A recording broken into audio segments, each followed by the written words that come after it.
Bonjour Nash. Bonjour Sam. Nash, on t'a découvert ou pas parce que tu es aussi animatrice. Tu nous expliqueras ça dans quelques temps. Donc, Qui D'accord. veut épouser mon fils? Oui, eh bien, c'est moi, je suis là. Ouais, récemment sur M6. Et tiens, d'ailleurs, en parlant de télévision et en parlant de Qui veut épouser mon fils, je suis tombé sur un de tes posts Instagram, Nash, dans lequel tu dis, il y a 2 semaines, quand je me suis vu à la télé, je me suis trouvé énorme. Comme me disait une copine hier, la télé grossit de fou. Je lui ai dit, je sais, mais c'est peut-être moi qui devrais encore perdre du poids. Tu te trouves grosse? Oui, non, dans cette émission, je me suis trouvée grosse. Après, maintenant, je ne sais pas comment je serai, mais pour de vrai, oui. Qu'est-ce qui t'a marqué quand tu t'es vue à la télévision? On n'a pas vu la même chose, hein, je crois. Bah oui, évidemment, quand je me suis vue à la télévision, c'est déjà ce poids. Je me suis trouvée énorme. Je dis, mais c'est pas possible, je suis pas comme ça dans la vraie vie. Même ma copine m'a dit, mais non, tu t'es pas comme ça, c'est la télé, quoi.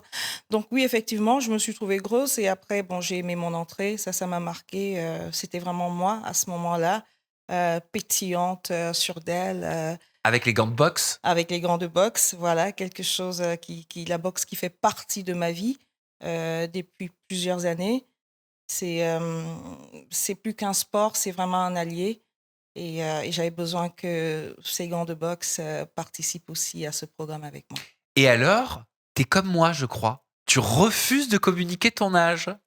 Oui, je suis surtout comme Amanda Lear, donc voilà, Oui. moi j'ai pas d'âge, mais si tu insistes, j'ai 22 ans pour la vie, Sam. Plus jeune que moi, alors. Ah oui, beaucoup plus jeune. Moi j'ai 22 ans pour la vie, Pour toute la vie entière. Mais qu'est-ce toute qui la fait que vie. tu veux pas donner ton âge, toi, Nash? Parce que je trouve qu'une dame, quand tu as dépassé 25 ans, bah, c'est pas nécessaire de donner son âge. Et puis autre part, je pense que les gens ont tendance à mettre les autres dans des cases.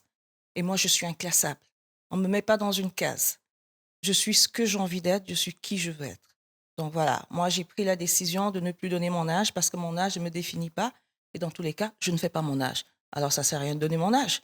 Quand je le donne, on fait oh, les rares fois que j'ai donné, mais c'est pas possible, tu fais pas. Donc, je ne donne plus mon âge. J'ai 22 ans pour la vie.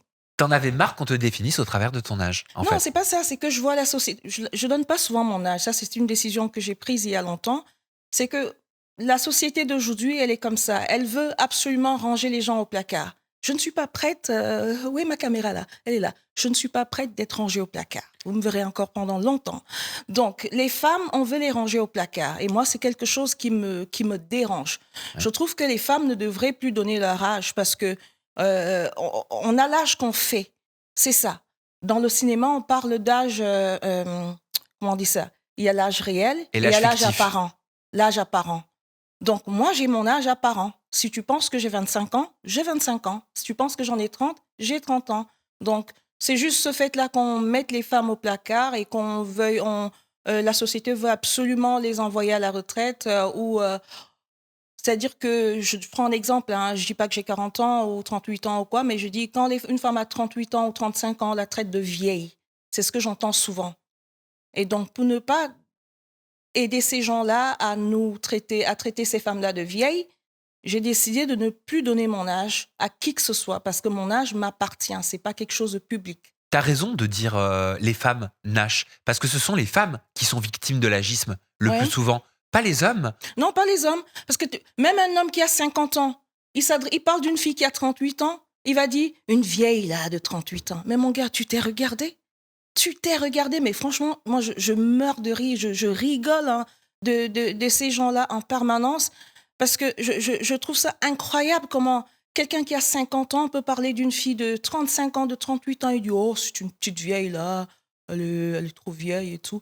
Donc, la société veut absolument se débarrasser des femmes et je pense que c'est une technique pour les hommes d'envoyer les femmes au garage ou de leur donner ou Ou de les remplacer. de leur faire perdre confiance en elles pour que pour qu'ils continuent à faire leur sale besogne hein, parce que le monde a été créé autour, ces hommes ont créé ce monde-là pour mieux marcher sur les femmes. Mais bon, moi, avec mes talents, c'est moi qui marche sur eux. Mais j'adore ton discours, Nash. Non, mais c'est vrai, c'est une réalité, même Mais si on ne le j'adore dit pas. entendre ça. Vraiment. Et bravo de le dire avec autant de simplicité. Vraiment. Merci, Sam. Nash, tu viens de Bruxelles. Je viens de Bruxelles, j'ai vécu aussi ici en France, à Paris. Et ensuite, je suis allée vivre à Bruxelles avec ma famille. Donc oui. T'es né au Cameroun, t'es issu d'une famille de 6 enfants. Oui. À quel moment ta famille, elle a décidé de quitter le Cameroun? Je crois que t'étais adolescente, hein? Oui, oui. Alors, je suis née au Cameroun, effectivement, et je suis très fière d'être née au Cameroun. Et j'ai d'ailleurs la chance d'être née au Cameroun parce que la base de ce que je suis aujourd'hui, euh, mon caractère combatif, tout ce que j'ai pu réaliser dans ma vie vient de la base, de ma base, la naissance le fait que je sois née au Cameroun. Donc, du coup, oui, c'est une grande fierté pour moi. C'est vrai que je n'ai pas souvent eu l'habitude de le dire, mais j'en suis très fière. Mmh. Et j'ai beaucoup de chance d'être née au Cameroun. Tu fait des études de cinéma, de journalisme. Tu rêvais de quoi? Alors, quand j'étais petite, je rêvais d'être journaliste. Je veux dire que jusqu'ici, j'ai réalisé plus ou moins mes rêves, mais j'ai encore beaucoup de rêves parce que moi, je rêve tous les jours. Donc, je rêvais d'être journaliste. Déjà, quand j'avais 8 ans, 7 ans, 8 ans, 9 ans, je prenais des journaux comme ça et je faisais comme des journalistes à la télé. Et donc, je m'étais là, j'apprenais à lire sans regarder tout le temps comme ça. Mmh. Donc, je faisais comme les journalistes. Bonjour, mesdames et messieurs, nous sommes aujourd'hui, la chronique d'aujourd'hui, nanana. Je faisais ça tout le temps. Et c'était mon jeu à moi, devant le miroir, devant la glace, et je me regardais, et je faisais des mimiques et tout. Donc, je rêvais d'être journaliste ou avocate. Mais tu l'as réalisé, en tout cas, cette projection de journaliste, d'animatrice, puisque tu as animé même et produit des émissions sur la première chaîne au Cameroun. Oh oui, Canal 2 International, donc, qui est une chaîne, l'une des plus regardées au Cameroun, parce qu'il y a la toute première qui est CRTV. Mais Canal 2, à ce moment-là, était celle qui était la plus regardée. Donc, c'était la chaîne la plus trend, etc. Donc, oui, j'ai eu des émissions pendant plusieurs années là. Et franchement, c'était une superbe expérience. Pour moi, c'était l'accomplissement de quelque chose, d'un rêve qui commençait et puis qui a continué, bien sûr. Donc, j'ai fait des études de cinéma, 5 années d'études de cinéma et 3 années de communication, journalisme. Je me suis donné les moyens pour en arriver là, pour avoir l'opportunité de présenter ces émissions, surtout qu'on est venu me chercher. J'avais commencé mon projet sur les réseaux sociaux et voyant l'affluence autour de ce projet, donc on est venu à moi et j'ai accepté. Donc, l'aventure a commencé. Et c'est l'amour qui te conduit en Belgique. Spécialement, non, mais j'ai trouvé l'amour après en Belgique. Ah, Au départ, oui, je viens avec la famille, les parents. Et effectivement, je suis issue d'une famille de 6 enfants. Récemment, j'ai perdu mon frère aîné, l'aîné de la famille, qui est parti. Voilà, donc on est resté 5. Donc, je suis arrivée ici dans mon adolescence pour faire des études, pour avoir l'opportunité d'avoir une meilleure vie.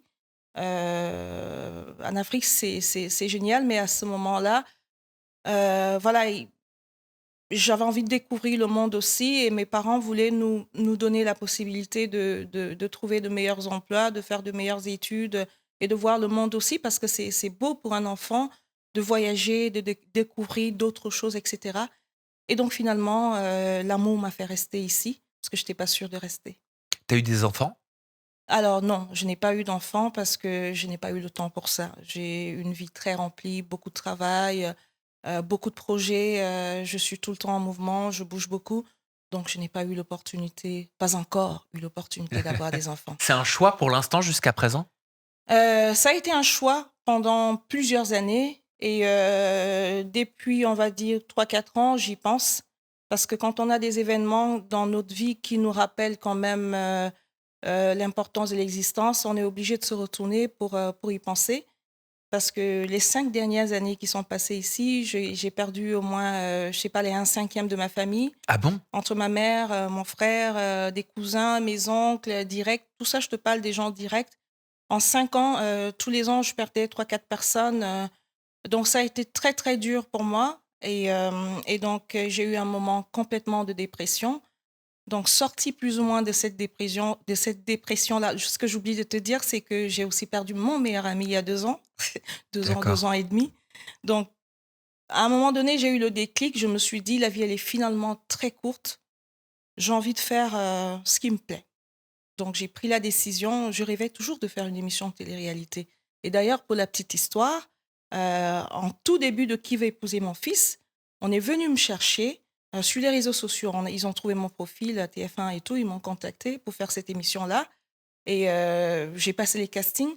Juste au moment de la signature de contrat, j'ai rencontré quelqu'un et je ne l'ai plus fait. Je pense que c'était la période de Josépé, soit sa saison ou soit la deuxième. Ah d'accord, Ça donc tu aurais remonte pu à longtemps. participer il y a plusieurs années. Oui, oui, oui. Et Je c'est devais juste signer le contrat, mais j'ai renoncé parce que j'avais rencontré quelqu'un. moi, il y a une séquence comme beaucoup qui m'a beaucoup touché dans Qui veut épouser mon fils, c'est la séquence de la révélation de ton secret. Voilà, elle choisit, la maman de Serge, de découvrir ton secret. Elle t'aimait beaucoup, hein, la maman de Serge, Oui, je oui, crois.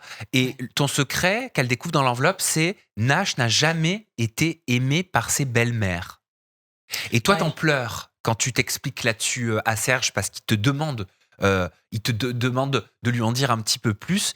Et tu lui réponds, j'y peux rien si mes belles-mères voulaient qu'il soit avec des Européennes. Ouais. Ouais, c'est quelque chose qui m'a émue et c'est une séquence qui m'a vachement émue et qui me meut encore maintenant.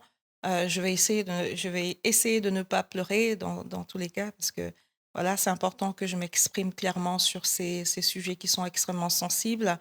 Euh, Au moment où il me pose la question, j'ai déjà durant le tournage des difficultés avec parce qu'aujourd'hui je suis venue pour régler mes comptes quelque part aussi et parler sans langue de bois, dire les choses clairement parce que je n'ai pas eu l'opportunité d'être vraiment qui je suis parce que j'ai eu la frustration d'être rejetée par toutes les filles du tournage. Au départ, je ne comprenais pas, je me posais les questions de savoir mais pourquoi, qu'est-ce que j'ai fait, etc.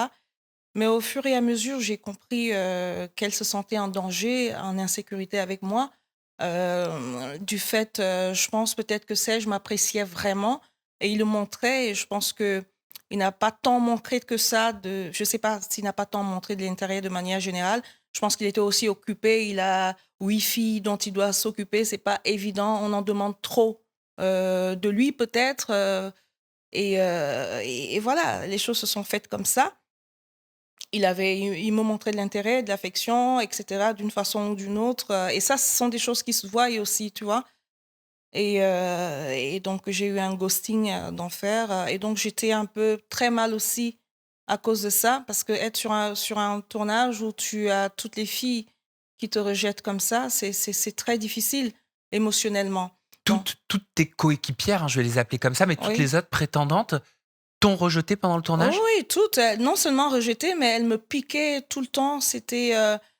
Elles ont tout fait pour me déstabiliser, pour me pousser à la faute, mais c'était vraiment c'était limite un peu du harcèlement, tu vois? Tu utilises le terme ghosting Oui, même. Ghoster, c'est l'action d'invisibiliser quelqu'un. oui, il y avait ça, il y avait le ghosting et il y avait aussi les pics, les provocations incessantes, il y avait des commérages, des petites choses, il y avait des rires sous cap, tout un tas de choses, ça n'arrêtait pas. Donc Laquelle était la plus dure toutes. avec toi? La dernière, celle qui a gagné et Myriam? ensuite, non, Non, non, Myriam, c'est non, elle a pas pas. gagné, elle est partie avant. Sam, je vais pas prononcer les noms des gens parce que je vais avoir au moins le respect de ça, mais je vais quand même donner des indications.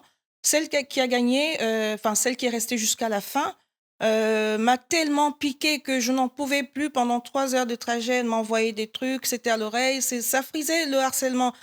Après, quand on la voit, on ne peut pas imaginer ça, mais Mais moi je c'est quoi sais. son nom? Parce que moi, Non, je me souviens pas. c'est celle qui est restée jusqu'au bout, Oui, mais quoi. j'ai plus le nom. Moi, j'ai plus son nom non plus parce que j'ai occulté tout, même les prénoms, je les ai occultés pour D'accord. pouvoir Donc, survivre. avec mon monteur Ghislain, eh ben, on regardera, bah oui, pour pouvoir mettre Oh oui, la photo. Parce qu'on illustre, bien évidemment, c'est en interview. donc celle qui est restée jusqu'à la fin a été assez piquante avec moi. Tu sais, j'ai tellement occulté que j'étais là, j'avais mes lunettes quand on ne tournait pas. J'essayais de sortir de mon corps pour aller autre part et ne même pas faire attention Mais à elle ce te qui se disait passait quoi? autour de moi. Ça se manifestait comment? Bah, ce sont des petits mots, des pics. Je te jure, pour être honnête avec toi, hein, je me suis tellement dit, on veut te pousser à la faute. Ne réagis pas, ne dis rien, parce que j'avais en tête ce truc, ce stéréotype de la femme africaine, hystérique, violente, je sais pas quoi. Et je me suis dit, je sais que je suis pas comme ça. Mais là, on essaye de me pousser à la faute. Il va falloir que je me calme. Alors, je suis sortie de mon corps, je me baladais partout, mais je n'étais pas là. Parce que tu n'as pas voulu leur donner ce qu'elles voulaient. Non. Tu avais peut-être le sentiment que si tu t'énervais ou tu te mettais en colère, elles auraient, certaines, C'est hein, ça qu'elle appuyé sur un Oui, bouton c'est pour ça te qu'elle faire cherchait. passer pour celle que tu ne voulais pas C'est qu'on ça te qui fasse était passer. Et tu cherché. sais comment ça s'appelle? Ça Non. s'appelle de la misogynie noire. Ah bon? Oui, ça a un nom. OK. C'est un combo entre misogynie Mmh. et quelque part des clichés autour de la femme noire. La femme noire qui serait hystérique, la femme noire qui se mettrait en colère, la femme noire qui serait agressive, la femme noire qui serait presque vue comme sauvage pour Oui, certains. on a C'est ça que voulu. tu es en train de me Bah, décrire. elle n'était pas la seule. Il y avait aussi celle qui est sortie. Bon, elle, ça a été moins virulent, mais c'est elle qui a organisé toutes les autres contre moi, parce que je sais bien à quel moment ça a commencé. Donc, la petite organisation, c'était elle le chef de gang, si je peux appeler ça comme ça. Mais elle venait frontalement. Elle venait moins frontalement, mais c'était des petits trucs. Ah, mais t'as pas l'air bien. Ah, des trucs comme ça et tout. Après, il y avait aussi celle qui était en finale aussi, donc qui, elle, à un moment donné, elle a failli limite, j'ai eu le sentiment que si à ce moment je réagissais, elle pouvait en venir aux mains, parce que c'était vraiment un truc où je suis passée, je pense que je l'ai effleuré de mon pied, ou je sais même pas ce qui s'est passé, juste elle a commencé vraiment à s'énerver comme ça, mais j'ai dit écoute, excuse-moi et tout, mais elle a continué à gueuler, j'ai dit excuse-moi, je suis désolée, mais tout était fait pour me pousser à Mais donc, tu étais l'explosion. obligé de prendre sur toi J'ai tout tout le le temps. temps, non, j'ai tout le temps pris sur moi. J'ai pris sur moi parce que je ne voulais pas leur donner ce qu'elles voulaient. J'avais compris qu'elles voulaient me pousser à la faute, elles voulaient me pousser à bout, mais je voulais pas donner ce qu'elles voulaient. C'est Et important ce que tu racontes. C'est important, c'est un vrai sujet de société, la misogynie noire. Je t'ai appris le mot, tu vois, tu le connaissais ouais, pas. Moi, je l'ai je, découvert l'année dernière. je connaissais le mot, mais je savais pas que dans ce contexte, ça s'appliquait. Et ben si tu me dis, quand tu me dis pardon, mais quand tu me dis, c'est toi hein, qui me l'as exprimé, on voulait me mettre en colère, je n'avais pas envie de rentrer dans les clichés de la femme noire, etc. C'est ça, hein, Mais, c'est la définition. mais surtout que je ne suis pas comme ça, parce que ces clichés-là, c'est pas tout. Enfin, ce Ah sont non, mais des t'as même pas clichés. besoin de te justifier. Alors attends, je vais te dire, il n'y a pas besoin d'avoir une couleur de peau pour se mettre en couleur. C'est Il n'y a ça. pas besoin d'être blanc, Se mettre en d'être couleur, beurre, j'adore. d'être juif, d'être musulman, d'être noir, d'être asiatique. Tout le monde a le droit de s'énerver, tout le monde a le droit de pleurer, tout le monde a le droit, à un moment donné, de péter un câble sans que ça devienne un cliché. Non, je suis quelqu'un qui, je sais me maîtriser, j'ai beaucoup de maîtrise. Et je pense que j'ai compris au sorti de cette émission-là que j'ai vraiment, mais vraiment beaucoup de maîtrise. Parce que même quand on me gueulait dessus et que je n'étais pas en tort, je m'excusais. C'est ce qui s'est passé avec celle qui est allée en finale, c'est-à-dire qu'il y a celle qui est restée la dernière et celle qui est allée en finale avec elle. Elle m'a gueulé dessus, mais je me suis jamais sentie aussi pitoyable, je sais pas, aussi... mais j'ai dit non, je donnerai pas ce Qu'est-ce qu'elles qu'elle t'a veulent. dit? Ben, elle m'a dit, oui, mais tu vois comment tu m'as... Je sais même pas, je peux même pas te dire tellement... Si on te gueule dessus, tu regardes la personne, tu décides de ne pas faire partie de ça, de ce truc-là. Je ne veux pas je ne veux pas faire partie de Tu ça. joues pas ce jeu-là. La vérité, c'est que si tu me demandes même les mots, tellement j'ai voulu, je les ai occultés, ces filles dans le tournage, que même les prénoms, j'en ai presque oublié. C'est-à-dire que j'ai tellement occulté même ce qu'elles me disaient, je ne voulais même pas avoir ça en tête pour pas que ça me mine durant le tournage. Je me disais simplement, je ne te vois pas, je n'entends pas, je vais m'excuser et tu n'auras pas ce que tu veux. Mais il faut pas t'excuser pour quelque chose que tu n'as pas commis. Tu sais, Sam, je suis dans l'audiovisuel. Je sais combien ça coûte d'installer toutes ces caméras, de payer toutes les personnes. Je veux pas être celle via qui le scandale arrive sur un plateau. D'accord, j'ai compris. Tu je voulais voulais pas être vu par ceux qui travaillent et ceux qui étaient là pour faire leur job, c'est-à-dire fabriquer cette émission. C'est pas ça. Tu voulais pas être celle qui crée la mauvaise ambiance. J'ai la conscience professionnelle, Sam. Je comprends. Je suis venue là pour faire une émission. Je voulais que ça se passe le mieux possible. Donc, je n'avais aucune intention d'être la source d'une querelle, d'un scandale, d'une colère ou de quoi que ce soit. Ça coûte extrêmement cher, les tournages. Serge, est-ce qu'il a vu tout ça? Non. Serge, je ne pense pas qu'il ait vu, mais je pense que peut-être qu'il a pu pressentir, mais je pense qu'il était vachement occupé aussi déjà à devoir gérer sa propre situation, d'avoir 8 filles à gérer, 6 filles, 4 filles, etc. Je pense qu'il était occupé avec ça. Mais par contre, je pense que Anne-Marie, elle a perçu des choses. La maman de Serge. Elle a perçu des choses, ça je le sais avec certitude. Bah, je pense que la production a dû avoir beaucoup de mal à se débarrasser aussi. Je suis émotive là, je me force à ne pas me laisser aller, je sais pas, à l'émotion qui m'envahit. Donc, je D'accord, vais zozoter pas mal. parce que ça te ravive. Ouais, ça réveille des trucs parce que quand je suis rentrée, ça a été un peu dur. J'avais la haine, j'étais en colère d'avoir été aussi, d'avoir accepté tout ça. Et oui. J'étais très en colère quand je suis rentrée chez moi. Mais après, je me dis, bon, ça devait se passer comme ça. Je suis aussi fière de moi de n'avoir pas cédé à ce à quoi on s'attendait Il y a eu beaucoup de de moi. séquences coupées, Je justement, comme celle que pense tu me racontes. énormément, Parce que énormément. moi, j'ai vu, hein, en regardant les épisodes, j'ai vu qu'elle se moquait de toi, notamment quand tu Ouais, proposes ton poème à Serge. quand je lis mon poème. Oui, oui, bien sûr, elle se moquait de moi, c'était visible, elle riait sous cap et c'était pas juste cette fois-là parce que là, je crois que elles se sont fait prendre par la caméra parce qu'elles n'imaginaient pas que à ce moment-là, elles étaient filmées. Mais en dehors, c'était tout le temps des petits rires sous cap, des trucs comme ça. Voilà, des trucs que je voulais pas prêter Tu t'es attention à sentie ça. isolée. Je me suis sentie isolée, oui, mais après, je suis quelqu'un de mentalement, je suis sensible, mais en même temps, j'ai aussi une force. C'est-à-dire que quand vous me mettez au défi, vous pouvez avoir quelqu'un de redoutable en face de vous. Et c'est ce qui s'est passé. Elles ont voulu que je sois, elles ont voulu me faire pécher, me pousser à la faute. Et pour moi, elles auraient pu me marcher dessus que je leur aurais pas donné ce qu'elles voulaient. Pas pour moi seulement, mais pour les millions d'autres filles noires qui sont là partout et qui vivent ces clichés-là en permanence. La femme noire hystérique, la femme noire qui crie, la femme noire qui je sais pas quoi. C'est difficile pour ces filles-là, pour toutes ces dames, ces femmes qui vivent ces clichés-là au quotidien. Et moi, je me devais de tenir le coup, quitte à ce que je perde mon... Sam, je t'avais dit que j'avais pas envie de pleurer, quoi. C'est dur. C'est normal que ce soit dur.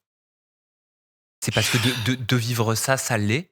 Et de voir que des personnes te ghostent, t'isolent ou veulent te pousser dans des retranchements, dans des caricatures, dans des clichés, pour que tu sois après pointé du doigt ou que tu sois le réceptacle d'agressivité ou de haine, bien sûr que c'est dur, Nash. Oui, donc je vais quand même rectifier quelque chose.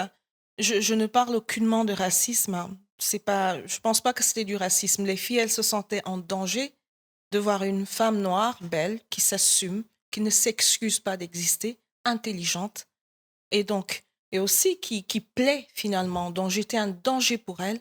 Et le seul truc sur quoi elles ont trouvé qu'elles pouvaient jouer, c'était d'essayer de jouer sur le stéréotype, essayer de me pousser à la faute. Pourquoi tu dis que c'est pas du racisme?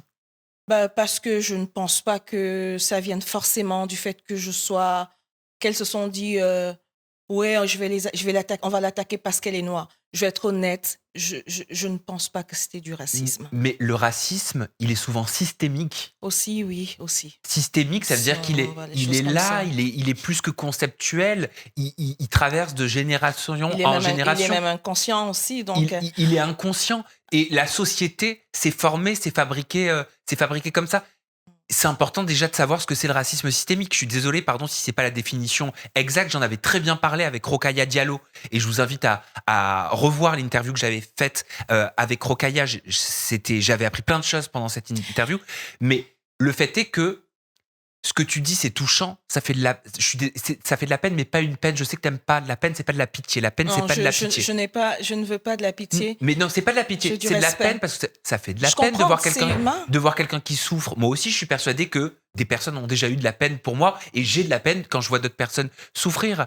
Mais toi, tu ressentais, Nash, que inconsciemment, certaines voulaient te pousser dans les clichés de la femme noire. C'était du harcèlement parce que quand vous êtes 4 filles ou 5 ou 6 filles, vous parlez ensemble et que vous parlez tout le temps entre vous là et tout, et que chacune de vous vient à son tour me piquer d'une façon ou d'une autre, me dire un mot piquant, me dire un truc, rigoler si on me fait un reproche, peut-être pendant le tournage, qu'on me demande d'enlever mes lunettes, me crier dessus. Oui, on a dit qu'il faut pas mettre ses lunettes, hein. Et moi, je les écoute même pas. Ça dit, je regardais plus, j'écoutais pas. Mais elle n'a pas entendu ce qu'on a dit. Mais l'autre vient, mais enlève tes lunettes, on a dit pas de lunettes. Mais ça veut dire que tu n'avais pas d'alliés pendant ce tournage sur qui tu pouvais te reposer, avec Non, qui tu sur pouvais parler? moi-même. Une fois de plus, je n'avais pas envie d'être la victime ou le centre de quoi que ce soit. Non. Elle faisait beaucoup de choses en off aussi. Hein. C'est pas genre, elles font ça devant les gens. Ce genre de choses, ça se fait quand tu passes à côté de quelqu'un, tu lui envoies 2, 3 pics pour la déstabiliser.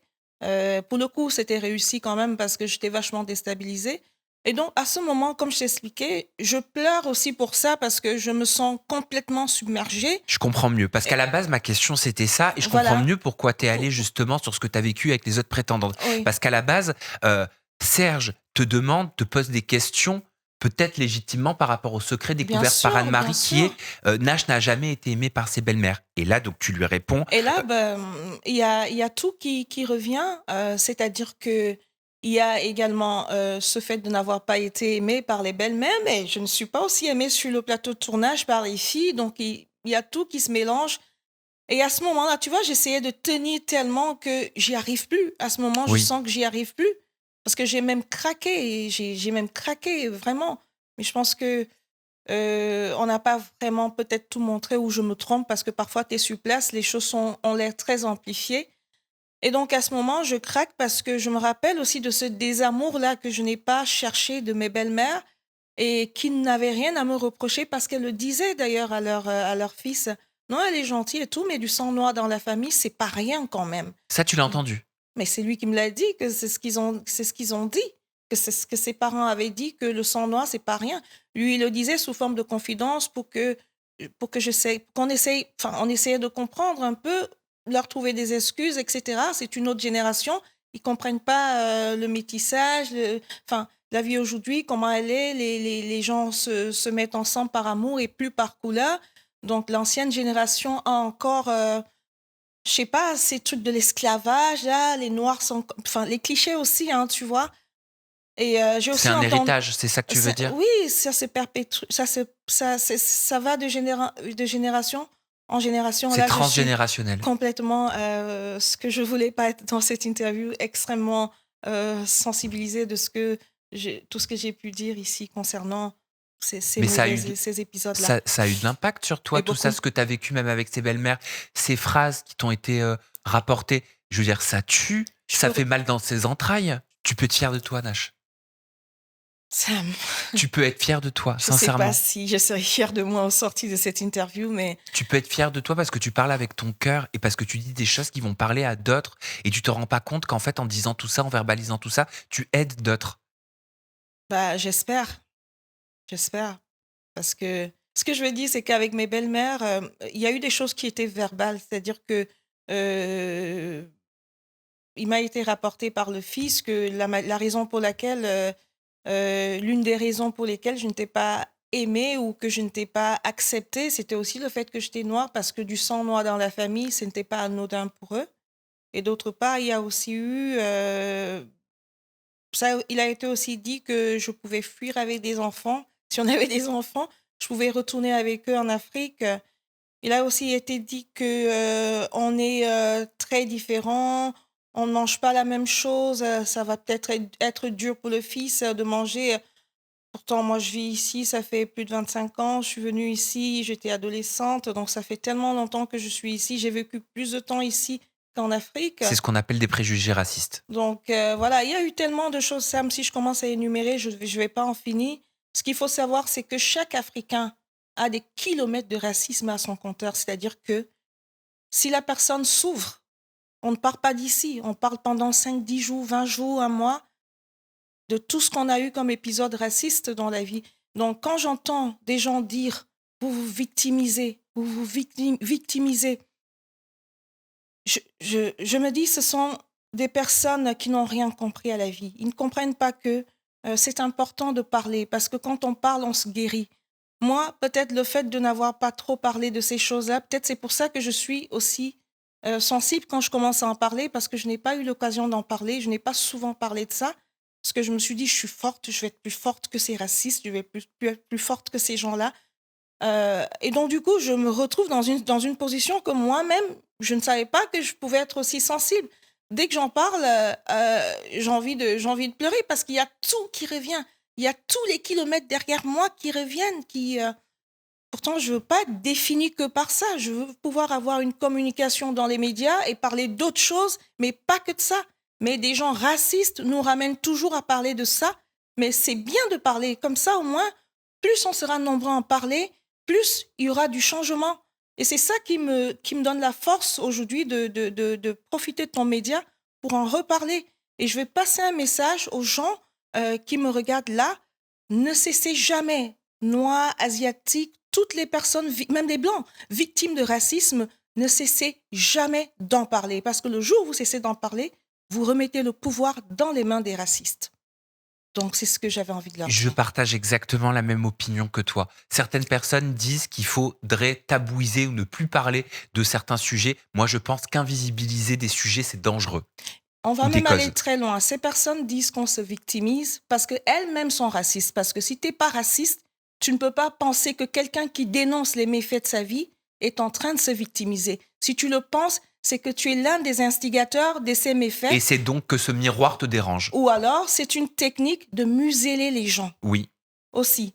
Donc, pour moi, les personnes qui disent ça, soit elles sont incultes, parce que moi, je ne suis pas responsable de l'inculture des gens. Ouais. De penser qu'une personne est inférieure à toi parce qu'elle a une couleur de peau différente de toi, tout en sachant qu'on a deux mélanines. Les blancs comme les noirs ont tous les deux mélanines. Exactement. Ou C'est même une orientation différente. On a deux mélanines. Tout le monde a ces deux mélanines, sauf que l'un et l'autre a l'une plus abondante que l'autre. Tout simplement, on est tous pareils. Oui, mais ça, ils s'en foutent. Et j'allais te dire, même l'orientation différente aussi. On le voit, regarde ce qui se passe aussi même dans certains pays d'Afrique. Là, dernièrement, au Sénégal, où il y a eu une oppression. Le Sénégal est devenu le pays le plus oppressif contre la communauté LGBT. Le racisme, ça passe aussi par c'est le rejet pour une couleur, pour une religion, pour une orientation. Je vais me prononcer dessus, comme ça je serai assez claire sur ce sujet-là. Ce que je peux dire, c'est que dans les pays, il y a des cultures. Maintenant, ça ne veut pas dire que je suis d'accord, hein, je vais m'expliquer. C'est-à-dire que chaque pays ou chaque région a ses cultures. C'est-à-dire que quand tu vas au Maroc, par exemple, ils sont musulmans, ils ont leur culte, etc. Quand tu viens en France, il y a plusieurs religions, chacun pratique sa religion, etc. Quand tu vas en Afrique, il y a aussi des cultures, des choses, etc. Je peux comprendre. Mais l'homophobie n'est pas une culture. Mais, je suis d'accord avec toi, c'est où j'en viens. Mais effectivement, ça m'a toujours fait mal de voir ce rejet et la discrimination face à tous ces gens-là qui sont des homosexuels, peut-être qu'ils n'ont pas choisi. Moi, je ne suis pas homosexuelle. Ils ne l'ont pas choisi. Je ne suis pas homosexuelle, mais j'ai toujours essayé de comprendre. J'ai toujours essayé je me suis toujours posé la question de savoir comment ça se passait en eux, comment est-ce qu'ils vivaient la chose. D'ailleurs, j'ai prévu de faire un documentaire là-dessus pour te dire les choses, parce que je voulais comprendre. Parce que le fait de ne pas comprendre les choses, parfois peut pousser d'autres personnes à se comporter comme ils se comportent. Je ne leur donne pas une raison, une fois de plus, attention. Moi, j'essaye de comprendre, parce qu'au fond de moi, j'ai plus ou moins compris, mais je voudrais plus donner la parole pour que les autres comprennent peut-être. Je suis d'accord avec toi, mais quand j'entends des personnes du gouvernement au Sénégal dire, et on l'a vu sur les réseaux sociaux, les homosexuels ne respireront plus dans notre pays. C'est dur, je sais. Ah non, c'est même pas que c'est dur.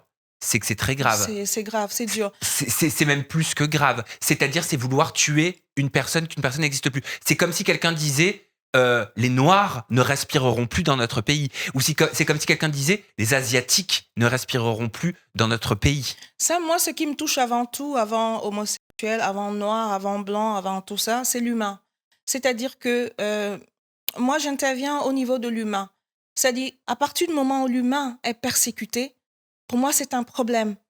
Tu vois, c'est un problème. À partir du moment où on peut battre, emprisonner, tuer des gens qui n'ont pas commis de réels délits. Si tu violes un enfant, oui, pour moi, c'est un délit. Tu mérites d'aller en prison. Et je pour suis très longtemps. Si tu es noir, c'est pas un délit d'être noir. Exactement. Après, si tu es homosexuel, je pense que ce n'est pas un délit non plus. Oui, on devrait enlever le « je pense ». Ce n'est pas un délit. Ce n'est pas un délit non plus. Et donc, c'est là où ça me dérange. quand ces gens-là sont marginalisés comme ça, sont battus, sont emprisonnés et tout, moi, ça me fait de la peine. Ça me fait de la peine pour eux, moi. Et j'aimerais que les choses soient peut-être différentes, qu'on arrive à trouver un compromis entre notre culture, entre la culture africaine, entre les lois africaines L'homophobie, c'est pas la culture africaine. et l'homosexualité, qu'on essaye de trouver un compromis pour que les homosexuels puissent aussi vivre en Afrique. L'homosexualité n'a ni culture ni race. Oui. Aucune culture ne justifiera l'homophobie. Je suis d'accord avec toi. Tout comme aucune culture ne doit justifier le racisme et la discrimination. Et je trouve que ça fait d'autant plus de peine venant de personnes qui ont connu la colonisation, qui ont connu la discrimination et qui la font subir à d'autres. Je suis d'accord avec toi, Sam, mais ce que je veux dire aussi, c'est pas pour trouver des excuses, c'est que ce qu'on ne comprend pas, ils ne comprennent pas ça. Moi, je suis africaine. Je te parle, tu as la chance d'avoir une africaine qui a vécu en Afrique, dont je connais la mentalité, je sais plus ou moins ce qui se passe dans les têtes des gens. Ce que je peux déjà te dire, c'est que c'est quelque chose qui n'est pas compris en Afrique. On ne comprend pas que quelqu'un qui est né homme peut vouloir être en couple avec un homme. C'est quelque chose qu'ils ne comprennent pas. Et ben c'est pourtant très simple. C'est aussi simple que les personnes hétérosexuelles ne se sont pas posé la question d'être en couple avec des personnes hétérosexuelles. Moi, regarde, je suis né gay, pour prendre mon exemple. Je n'ai pas été contaminé par l'hétérosexualité pour avoir été élevé par des parents hétérosexuels avec une sœur hétérosexuelle et des amis hétérosexuels. Donc, des hétérosexuels ne seront pas contaminés par des homosexuels ou des lesbiennes. Il n'y a pas de risque là-dessus. Sam, ce que je veux juste rajouter, si tu permets... Bien sûr, tu dis ce que tu veux. C'est que c'est l'Église. Moi, je suis très croyante. Ça, je vais te dire, je suis croyante. Mais il faut savoir que c'est le catholicisme qui a été ramené par les colons. Donc, c'est cette religion... non, je suis croyante. Quand je dis cette religion, c'est pour que tu comprennes. Oui. C'est la religion qui interdit. Et comme les pays d'Afrique sont extrêmement religieux, ils suivent les préceptes bibliques. Je ne sais pas si tu comprends. Ah ben, si on devait suivre tous les préceptes bibliques ou d'autres livres religieux, dans ce cas-là, il y aurait beaucoup de personnes qui ne vivraient plus. Mais tu peux être... je peux te confirmer... Et dans ce cas-là, ça voudrait dire que la religion est extrêmement sectaire et mauvaise et néfaste, parce que dans ce cas-là, elle serait pour la disparition de certaines personnes ou la non-existence de certaines personnes, parce qu'ils ne seraient pas dans le patriarcat ou dans les règles données par leurs livres écrits par des hommes. En tout cas, moi... on est contre les discriminations. Je suis contre les discriminations. Je suis contre le fait que ces gens-là soient battus, jetés en prison, parce que parfois ce sont des jeunes, des enfants, ce sont nos enfants, ce sont nos frères, ce sont nos pères, ce sont aussi des humains. Et je suis contre le fait qu'on traite des humains de cette façon-là. Je pense qu'il devrait peut-être encadrer ça d'une certaine façon.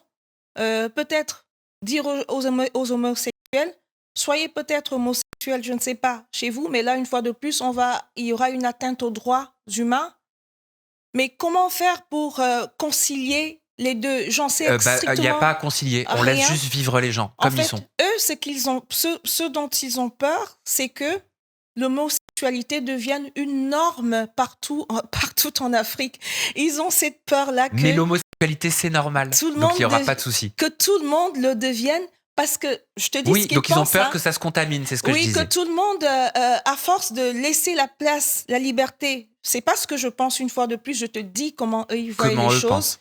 Parce que tu as la chance d'avoir peut-être des réponses là-dessus, des réponses sans langue de bois. Donc, eux, ils se disent que si on laisse l'homosexualité en Afrique, ça va gagner du terrain. Mais tous nos enfants seront homosexuels. Nash, ça ne s'attrape pas à l'homosexualité. Je sais. Mais ils l'ont vécu avec l'esclavagisme. Je sais, ils ont vécu ces discriminations, ils ont vécu ces horreurs, ils ont vécu ce rejet. Et ils sont en train aujourd'hui de sous-humaniser toute une catégorie de personnes qu'on appelle les LGBT. Pourquoi faire souffrir les autres quand on a souffert soi-même? C'est pour ça que c'est important. De ces discriminations-là. C'est pour ça que j'ai parlé d'inculture parfois, sur les discriminations, sur le racisme. Les choses qu'on ne comprend pas parfois poussent les gens à réagir comme ça. Et c'est pour ça qu'il est important qu'il y ait une communication autour de l'homosexualité. Et c'est aussi pour ça que j'ai pris la décision, n'étant pas moi-même homosexuelle, mais j'ai pris la décision de donner la parole aux homosexuels, pour que les homosexuels parlent à l'Afrique, qu'ils nous parlent, parce que qu'on se rende compte que ce sont des humains Je suis avant pour tout. parler. Ce n'est pas c'est pas, je sais pas, c'est pas une race d'animaux, je sais pas moi. Ce sont des êtres Et humains. on a beaucoup de respect pour les animaux Ce ici. sont des êtres humains. Ce ne sont pas des gens qu'on doit traiter n'importe comment. Ça reste des humains, peu importe, ce sont des humains. Et moi, je reste là-dessus. Je ne suis pas pour que l'humain soit maltraité. Ceux qui ont commis des délits graves, oui, ils vont en prison, ils sont jugés, etc. Mais je suis contre la déshumanisation de l'être humain. Voilà, qui s'attaque aux pédophiles, qui s'attaque aux violeurs, qui s'attaque à toutes les personnes qui font des choses horribles et des sévices sur des enfants, voilà, qui font des abus. Voilà, ça, ce serait peut-être bien. En tout cas, moi, j'ai adoré ton post, un de tes posts que tu as mis sur les réseaux sociaux. Tu as posté Jesse Jackson, un géant du combat pour la justice, l'égalité et la dignité humaine, nous a quittés. Ouais. Il a consacré sa vie à défendre des droits de la communauté noire et de tous les opprimés. Son engagement pour l'égalité raciale, la justice économique, l'accès à l'éducation et la représentation politique des minorités restera jamais gravé dans l'histoire. Il fut un des premiers Afro-Américains à avoir une candidature présidentielle d'envergure nationale. Pourquoi tu as souhaité lui rendre hommage? Et juste pour terminer ce qu'on disait juste avant, pour moi, la lutte contre les discriminations, elle se fait pas juste. Le racisme, c'est pas juste je me bats pour que le racisme contre les Noirs n'existe plus. Je me bats pour que le racisme contre les musulmans n'existe plus. Non, on se bat contre toutes les formes de discrimination. Et ton post me fait penser à ça. C'est pour ça que je t'ai dit tout à l'heure que c'est important pour moi. Je ne parle pas seulement des Noirs, mais je parle aussi des Asiatiques, de toutes les personnes, même de certains Blancs qui vivent le racisme. Alors, beaucoup disent que le racisme anti-blanc n'existe pas. Non, il existe aussi, mais pas à la proportion du racisme anti-asiatique, anti-noir, anti-machin. Il existe aussi. Pour toi, le racisme anti-blanc existe? Oui, je pense qu'il existe aussi. Soyons honnêtes, il existe aussi. Tu iras dans très peu. Il est minime.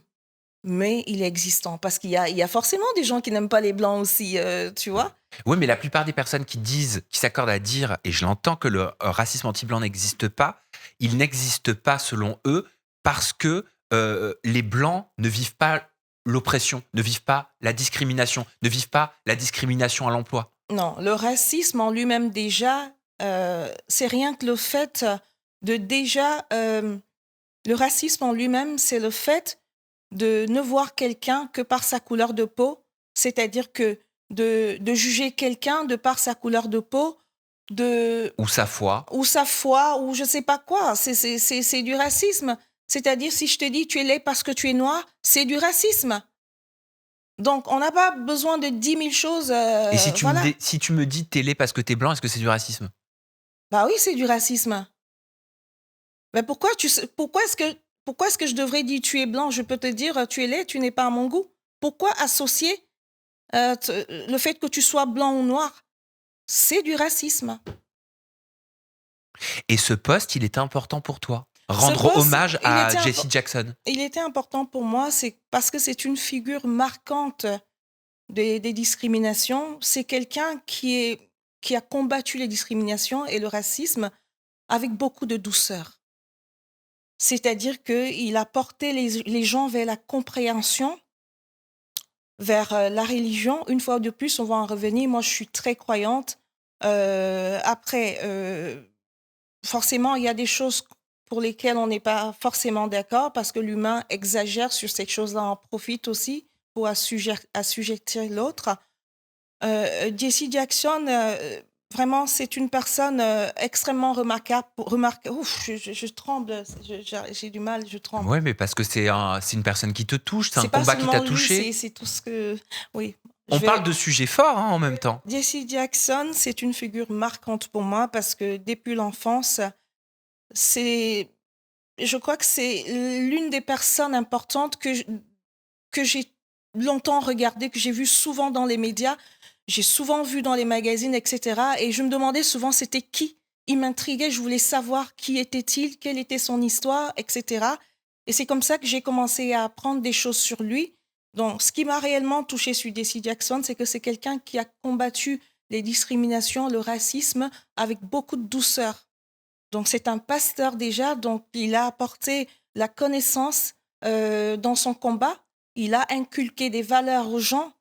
C'est quelqu'un qui a combattu avec dignité et noblesse. Il a porté le peuple noir parce en l'occurrence, c'était le peuple noir qui était marginalisé, qui était racisé, qui était, je ne sais pas, opprimé. Donc, par le biais de la foi, il a donné espoir tout le temps à ce peuple-là, dans la musique, la chanson. Et il ne s'est pas arrêté à ça. Il est allé plus loin. C'était quelqu'un d'ambitieux. Il a brigué la présidence. Franchement, c'est l'un des personnages dont je suis le plus, je sais pas, fière et qui m'inspire aussi le plus. Je l'ai ressenti. J'ai Ouais. vu aussi que tu étais inspiré par un post de Djibril Tamboura qui Mhm. dit « Ma femme ne sera jamais soumise, c'est ma conjointe, ma Bien sûr, complice, ma collaboratrice, ma conseillère, pas mon esclave. tout à fait. Parce qu'en fait, tu sais, il y a du bien chez les Africains et il y a aussi les aspects négatifs des choses chez nous, Africains. C'est-à-dire que dans notre culture, il y a des choses que j'apprécie, j'aime beaucoup mes racines, ma culture, etc. Mais il y a des choses pour lesquelles je ne suis pas aussi d'accord. C'est-à-dire la condition et le rôle de la femme. C'est-à-dire la femme est en dessous de l'homme. C'est-à-dire c'est une société patriarcale, masculiste. Donc la femme est en dessous. Et moi, c'est quelque chose que je n'ai jamais accepté. Depuis mon enfance, je me suis dit, je ne serai jamais cette femme-là. Je veux être avec quelqu'un qui me traite égal à lui. C'est-à-dire qu'il n'y a pas de que tu es la femme, tu es là en bas, quand je parle, tu te tais, etc. Non, j'ai le droit de m'exprimer, j'ai le droit de dire ce que je pense, Et de t'affirmer. de m'affirmer, d'être qui je veux. Et donc, c'est pour ça que... euh, ouf. C'est pour ça que tu as retweeté, enfin, tu as repartagé ce post. C'est pour ça que j'ai repartagé. Et si les gens qui me suivent savent que je milite en permanence pour ça aussi, je critique aussi notre société, la société africaine, pour ces faits-là. Les femmes, la place de la femme n'est pas assez protégée en Afrique, je trouve. Et les enfants aussi ne sont pas suffisamment protégés de ce qu'ils devraient être. D'ailleurs, parlant de ça, actuellement, je travaille dans la création d'un collectif de femmes qui va œuvrer contre les violences faites aux femmes, contre les abus, les viols, euh, toute forme d'agression sur le genre, etc. Donc, Les toute forme de VSS. violence, etc. Donc, on met en place un collectif qui s'appelle Les Femmes se lèvent, avec une chanteuse très connue, Chantal Aïssi, qui met en place, avec le bureau que nous sommes, ce collectif-là, pour qu'on aille lutter contre tout ça en Afrique et ici partout, et qu'à long terme, on puisse arriver à faire changer les lois, faire voter des lois pour le meilleur encadrement, meilleure protection pour les femmes et les enfants. Et que les personnes victimes, puissent avoir l'opportunité d'être accompagnés, aidés, et également que les personnes qui commettent ces actes-là soient durement punies parce qu'il réside encore une impunité en Afrique sur les violences faites aux femmes, sur les agressions sexuelles sur les enfants. Il y a une impunité et pour moi, aujourd'hui, j'aimerais que les personnes qui commettent ces actes-là, qu'elles soient connues de la haute société ou quoi, moi, j'aimerais que ces personnes-là soient sévèrement punies. Et c'est ce qui manque encore aujourd'hui en Afrique. C'est pour ça qu'il y a tant de récidives. Pour revenir sur ce qu'on disait juste avant, tu sais, le post de Djibril Tamboura que tu as reposté, ma femme ne sera jamais soumise, c'est ma conjointe, ma complice, ma collaboratrice, ma conseillère, pas mon esclave. Oh, heureusement que t'es pas venu pour Anthony, hein, dans Qui veut épouser mon fils.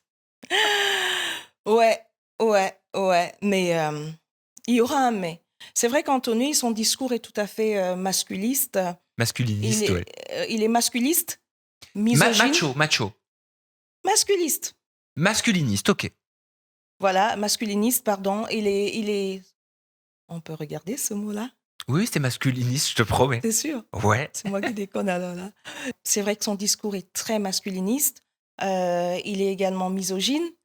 Mais bon, après, quand tu connais la personne, parce que, je la connais pas dans la vraie vie, je ne le connais pas dans la vraie vie, mais j'ai eu l'occasion d'échanger avec Anthony. Anthony est très gentil. Oui, il est gentil. Il est vraiment très, très gentil. Mais quand tu l'entends parler, il est détestable. J'ai envie de lui dire, Anthony, tais-toi et chante. please. Tais-toi et chante. Anthony, Brad Pitt. Anthony, Brad Pitt, tais-toi et chante. En plus, il chante divinement bien. C'est vrai que si j'étais la prétendante d'Anthony, il y aurait eu un couac à ce niveau-là. Mais je ne pense pas qu'il le disait à toutes ses prétendantes. Mais s'il avait dit ça, je pense qu'il y aurait eu débat. Parce que je ne l'aurais pas accepté. Il y a des choses que je peux accepter, mais ça, non. Après, je n'aurais pas été la meilleure prétendante pour lui parce que repasser, je ne sais pas repasser, je ne le fais pas et j'ai même pas envie de savoir le faire. Et quand je suis avec un homme, je ne repasse pas ses vêtements, c'est pas mon boulot. Je ne fais pas sa lessive, voilà, c'est pas mon boulot. Je suis pas là pour ça. Donc, on est là pour s'aimer, s'entraider, mais je ne suis pas sa boniche. Soit il prend quelqu'un, il paye quelqu'un ou une femme de ménage qui passe une fois, 2 fois. C'est ce qui a toujours été fait dans mes relations. C'est-à-dire, quand j'étais avec quelqu'un, la personne avait déjà quelqu'un qui passait chez elle 2, 3 fois la semaine pour faire du nettoyage, etc. Moi, je suis pas en couple pour ça. Parce que les hommes parlent bien de michetonnerie des femmes, mais ils oublient qu'eux, ils sont les premiers arnaqueurs. C'est-à-dire qu'un mec, il est avec une femme, lui, la femme, elle travaille, il travaille, il se partage les charges financièrement, mais à côté de ça, la femme, elle va faire son nettoyage, faire sa vaisselle, faire ses vêtements, je sais pas, s'occuper de lui, s'occuper de la maison, la cuisine. Pour une fois qu'il fait à manger 1 ou 2 fois, il te dira qu'il participe. La femme organise tout dans la maison, mais qui paye ce boulot-là? Qui le paye?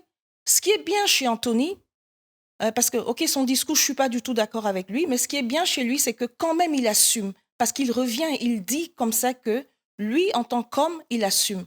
Et ce qui est dérangeant chez ces autres personnes, c'est qu'elles prennent le bon côté de tout ce qui est dans l'ancien temps, de comment les gens se comportaient, mais ils refusent aussi le mauvais côté. C'est-à-dire que le gars, il va te dire, non, c'est moi l'homme, c'est moi le mec, etc. Mais quand il va falloir douiller pour payer les factures, il fait appel à toi. Non, mais à l'époque, là, les parents, ils assumaient tout. La femme était à la maison, elle travaillait. Et les parents, ils assumaient tout ce qui était finance. Ils payaient tout. Donc, toi, quand tu me dis d'être la boniche à la maison, c'est-à-dire je travaille, je rentre, je suis fatiguée comme toi.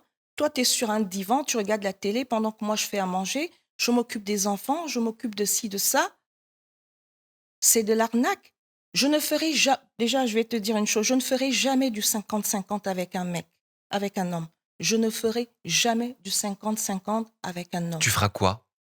Je ferai du 30-70. 30-70. 70 pour lui, 30 pour toi? 30 pour moi, 70 pour lui. Ah, pourquoi lui devrait plus faire? Parce que de un, le travail qu'une femme fait à la maison, ce n'est pas payé. Donc, pendant que moi je bosse, lui, il évolue aussi professionnellement. Il peut travailler sur ses dossiers en retard et tout. Il évolue au niveau de son boulot parce il travaille bien.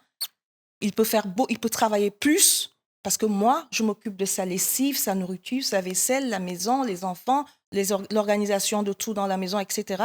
Il peut faire autre chose. Il peut s'épanouir. Donc, il sera plus épanoui que moi. Il peut aller au tennis, il peut faire ci, il peut faire ça. Pendant que la femme à la maison, elle fait beaucoup plus de choses. Mais pas pour ton cas, parce que toi, tu feras pas le Non, c'est repassage pas ni mon la cas. lessive. Je donne un exemple. Et moi, j'ai plus de besoins pour m'entretenir, pour faire mes cheveux, pour me maquiller, pour traiter ma peau, pour ceci, cela. Lui, il lui faut un gel de douche, un wax là, et un petit truc et tout, c'est fini. Donc, il n'y a pas beaucoup. Et pour les vêtements, je dois acheter un sac, des chaussures, des machins. Lui, il n'a pas de sac à acheter. Hein. Donc, en fait, la femme a, oui, quelques-uns aujourd'hui. Ça dépend qui. Mais la vérité, c'est que la femme nécessite beaucoup pour son entretien. Et surtout quand on pense qu'à 35 ans, on est mis au placard parce qu'on est vieille. Donc, il faut faire le ravalement de façade très souvent. Il faut prendre soin de soi un maximum. Donc, c'est important que... Et aussi, j'oubliais, il faut savoir que les hommes gagnent 10 à 30% plus que les femmes, au même poste équivalent, au même diplôme équivalent. Donc, ça dépend d'un pays à un autre, d'un secteur à un autre, ils gagnent plus. Donc, moi, je ne serai pas dans le système d'égalité. Moi, je pourrais être dans le système d'équité. C'est-à-dire que l'équité, pour moi, c'est un 30-70. J'ai déjà fait mes calculs. Ça, c'est équitable. Quand je pense que tu gagnes plus que moi, 1,5 fois plus que moi, ou je ne sais pas combien de fois plus que moi, eh ben, il est tout à fait normal que tu apportes l'argent à l'échelle de ce que toi tu gagnes, Au prorata. au prorata de ce que tu gagnes. Par exemple, si, admettons que le gars il gagne, je sais pas, 4 000 euros et que moi je gagne 2 000 euros. Si on a un loyer à 2 000 euros et que moi je mets 1 000 euros, il me reste 1 000 euros. Et lui, il met 1 000 euros, il lui reste 3 000 euros. Donc, il a plus d'argent pour s'épanouir, pour profiter de la vie, pour faire ce qu'il a envie, pour garder, etc. Donc, je trouve que le 50% n'est absolument pas juste. Et c'est là où je dis, Anthony, lui, il assume. Parce qu'il a dit, moi, je suis un homme, j'assume. Si la femme travaille, c'est pour elle. Mais si on achète une maison, ce serait bien que elle peut ne pas cotiser, c'est pas un problème, mais ce serait bien même pour elle qu'elle achète avec moi. Il est même parti Pour loin. que ça lui appartienne Pour et que qu'en ça cas lui de appartienne. rupture, elle ne soit pas lésée. Voilà. Exactement. Il est même parti loin. Mais c'est vrai, mais les gens n'ont pas retenu ce Il discours-là est d'Anthony. parti. Non, Anthony est allé loin. Il a même dit, je pourrais même mettre son nom dans la maison. Il a dit quelque chose comme ça pour la protéger. Oui, mais après, tout le monde a préféré retenir, c'est vrai, Bah, le c'est côté facile. de si elle fait pas, si elle repasse pas ma chemise, c'est next. Mais c'est vrai que c'est important aussi de retenir ça. C'est ça, c'est facile parce que la réflexion est souvent très difficile. Ça, ça fait mal à la tête. Mais pour moi, Anthony, voilà, il m'a agréablement surprise. C'est vrai que ses propos peuvent être masculinistes, comme tu as dit, et si vraiment je me trompe, ce sera de ta faute. Ses propos peuvent paraître misogynes, etc. Si tu veux, je demande à ChatGPT. Hein. Demande. Je demande à Moi, je ChatGPT. dis Comme ça, toi, tu dis c'est masculiste. Moi, je dis c'est masculiniste. Alors, masculiniste. Est-ce qu'on dit des propos masculistes ou des propos masculinistes? Le terme correct est des propos masculinistes. Masculiniste désigne une idéologie ou un discours qui met en avant la défense des droits des hommes, parfois en opposition aux luttes féministes. C'est ça. Bon, au moins on en a le cœur net. Ouais, c'est ça. C'est vrai que les propos d'Anthony sont masculinistes et peuvent sembler misogynes, mais sur le fond, quand on écoute ses explications, on comprend clairement ce qu'il a envie de dire. Et je pense que lui, il assume même d'ailleurs. Il est tout à fait dans l'équité que je défends. Parce que ça sert à quoi de dire oui, ma femme, de dire tout à fait le contraire de ce qu'il a dit, mais à côté de ça, ne pas réellement gérer. Mm-hmm. Je trouve que c'est honnête de sa part de dire moi, c'est comme ça, etc. Et qu'à côté, il sait qu'il peut gérer. Moi, c'est ça que je retiens. Il peut gérer le reste. Maintenant, il y a des femmes qui acceptent d'être des nettoyées, faire les tâches. Même moi, si je ne suis censée ne plus travailler et que mon homme assume tout, je ferai les tâches avec plaisir. C'est pas que je n'aime pas faire les tâches, c'est que je trouve que ce n'est pas juste que moi, je doive encore faire tout ce qu'il y a à faire à la maison alors que je travaille comme mon homme. Je suis d'accord avec cette dernière phrase. Merci Nash. Dis donc, quelle interview, quel échange, quelle discussion. J'ai tellement de choses à te dire, ça bout dans ma tête, ça bouillonne, il y a plein de choses. Mais c'était hyper intéressant, moi j'ai adoré en tout cas, vraiment, papoter avec toi. Je mets tes réseaux sociaux, le lien cliquable dans la description de cette vidéo. Ça veut dire, voilà, si vous avez envie de découvrir Nash plus en profondeur, d'aller découvrir ses contenus, son univers, vous avez juste à scroller. Vous cliquez sur les liens dans la description et vous atterrissez sur les réseaux sociaux de Nash. Merci encore pour cette interview, Nash. C'est Nash People TV, tout simplement. Vous atterrirez sur mes réseaux sociaux. Voilà. Je ne sais pas si tu voulais encore parler de quelque chose. Pourquoi pas de sais-je? Je ne sais pas. Et bien là, on est arrivé au bout de l'interview. On a quand même plus d'1 heure d'entretien. On a parlé des choses et d'autres, ouais, c'est vrai. Et c'est comme ça une interview. Parfois, il y a des... Non, mais c'est vrai, il y a des moments qui sont frustrants. On se dit, j'aurais trop aimé dire ça et puis j'ai pas réussi.